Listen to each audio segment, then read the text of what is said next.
पूरा 4300 पत्ती के 4310 पत्ती के 4320 4325 4350 44 सवा 44 4450 बिस्मिल्लाहिर्रहमानिर्रहीम अस्सलाम वालेकुम जनाब की हाल चाल सारा भरांदा ठीक हो खुश हो अज तरीक जनाब 15/7 महीना 2024 मेरा नाम जुल्फकार अली तुसीं वेख रहे हो मेरा चैनल दीवान गल्ला मंडी खानगा डोगरा मेरा भाई अज मुंजी दी माशाल्लाह होई है आमद गल्ला मंडी खानगा डोगरा सुपर 1509 चेक करो थोड़े सामने माशाल्लाह अच्छी मुंजी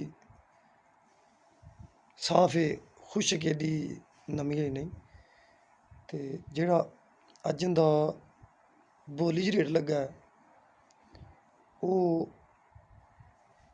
4450 रुपये लग्गा है। ये नहीं पता सैड दी मंडी च की रेट है या की नहीं। तुहानूं अग्गे भी पता है कि जिहड़ी गल्ला मंडी खानका डोगरा है रेट की वजह तो बड़ी फेम है।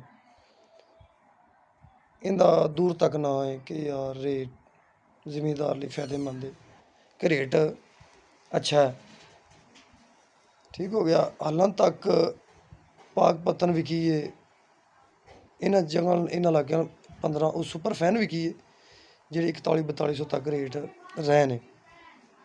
साडी मंडी गल्ला मंडी खानगा डोगरा दे जनाब जेह्ड़ा रेट रहा है अज्ज वो जनाब 4450 रुपये तक रहा है। इंदा भी उम्मीद है कि रेट अच्छे रहणगे